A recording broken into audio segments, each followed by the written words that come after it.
Most students underestimate the value and necessity of self-study. They soon feel overwhelmed and discouraged because they have not completely mastered this very important aspect of study, or perhaps do not know how to master it. They feel they are drowning.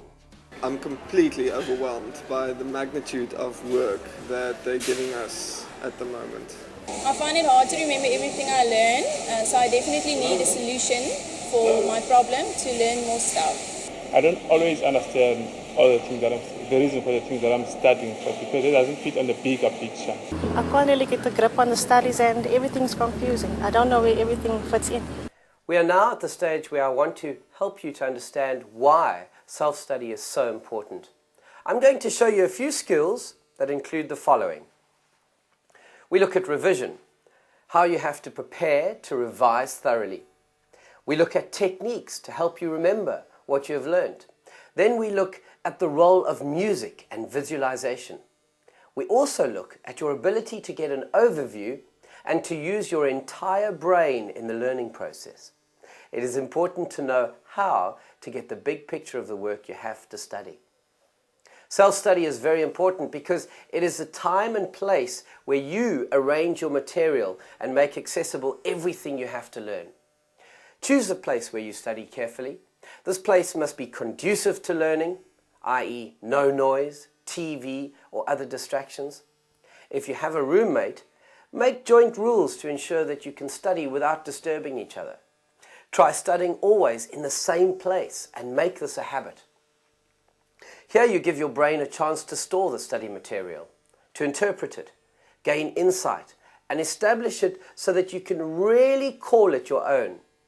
Tools and how to make good notes were discussed in section 4, and during self-study you're going to complete the process and round it off.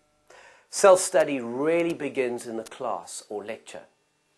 Effective learning is not simply taking in knowledge and then regurgitating it. A parrot also learns like that. No, studying means to take in, understand, evaluate critically, see the relationships and give a sensible answer. To understand revision, we must first look at the role of forgetting. Ebbinghaus presented the curve of forgetting as follows. If you hear or see something, you normally remember it for a relatively short period, and then you start forgetting details. It does not go to your long-term memory. If you revise on a regular basis, in other words, refresh your memory, you will not forget so much. The information stays in your memory for longer, and chances are that it will be stored in your long-term memory. There is proof that someone who starts revising only after 72 hours forgets too much detail, and the revision is not as effective as after 24 or 48 hours. Regular revision helps you to recall easier that which you have studied. Not only must you revise the lectures, notes and textbooks and other forms of material that you received, but the most important is to summarize everything you have to learn in such a way that it is easy for you. You have to understand it in order to reproduce it in a test, exam, or eventually in practice. The first aspect of revising well is to realize that there are different ways to summarize, and these methods of revision help you to remember better. It is important to remember that there is not only one right way. Different techniques work for different people. This golfer uses only his putter. You must increase your repertoire so that you have more than one way of making notes. Section 4 deals exclusively with this. Go through it again to refresh your memory. Because revision is so important, we look at a few memory support techniques that are important for effective revision. Let's hear what Dr. Botha has to say about this. The first and most important requisite to remember well is to understand what you ought to remember. They say that if you hear a word in a foreign language and you don't understand what it means, then you remember it for approximately 40 seconds. On the other hand, if somebody explains the meaning of the word, then you remember it for hours, for days, and even years. The key is to understand. Visualization, association, and patterns are important techniques to support your memory and to remember well. If you see a picture in your mind of the work that you must master, then your whole brain gets involved. And the more you try to get the picture, even if you draw pictures on pages, that will assist your memory a great deal. Furthermore, the brain is sensitive for associations. If something reminds you of something else, use that association because that will also boost your memory.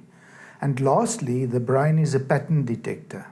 So if you are aware of certain patterns in the work, focus on them, be aware of them, and utilize them as a support to your memory. An underestimated technique when it comes to support to our memory is to make up one's own stories around the theme or the work that you must learn. It's very powerful to use a story, your own story, to weave some humor into that, to draw pictures for yourself to remind you of your story. And that becomes a very powerful memory tool to recall the work that you associate with this story. For some people, it is better to rely on their hearing when it comes to improving their memory. For such people, it is a good technique to say the work out loudly so that they can hear it, or to change the work into rhymes, into even songs, but the whole time focusing on hearing it, and that then becomes a very strong support to the memory of such a student. There is good research proving that the use of Baroque music can be a very good tool in aiding our memories. When you use composers' music like Vivaldi, Telemann, Handel, Bach, and here we think of the slower movements, the largos and adagios, when you use that as background music when you are studying, when you're absorbing material, then it really aids your memory. If you want to reproduce the material you've learned, then it's better to use music of composers such as Beethoven, Mozart, and Brahms, for example. And that more lively music is more suitable to reproduce the material that you've learned. In other words, when you study, when you absorb material, we tend to use softer, slow movements of Baroque music. And when we reproduce, when we test ourselves, when we revise, and we want to see whether we can remember everything, then we use the classical music of Beethoven, Brahms, and Mozart. Getting the big picture is another technique that we use to aid our memory. We need to get the full picture of a theme or a piece of work that we are mastering or studying. Often we focus on smaller parts, but that is not aiding our memory if you haven't had a big picture of the theme before that. So it's important to draw a picture, to draw a mind map, to get the whole before you focus on the smaller parts making up the whole. Make sure that you use your whole brain. This you accomplish by doing a few simple things and by knowing that you are stimulating whole brain learning. Engage as many senses as possible if you want to remember something. See, hear, taste, and feel, also in your thoughts. Try not to arrange everything linearly or in sequence. Intentionally use pictures, sketches, symbols, colors, and other graphic presentations.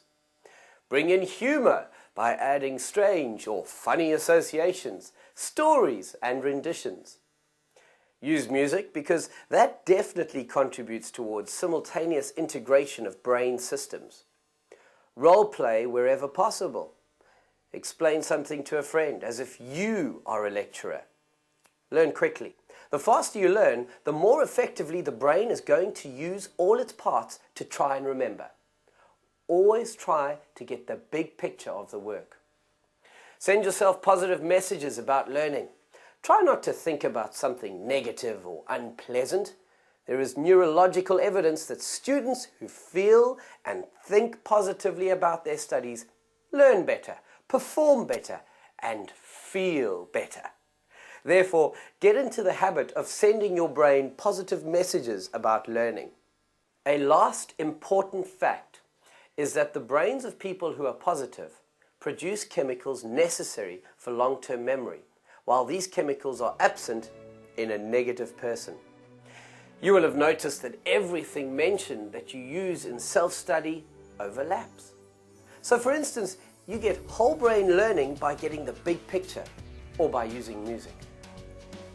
To summarize, your attitude or frame of mind is important. Concentrate on arranging your study material in such a way that it is interesting and easily absorbed.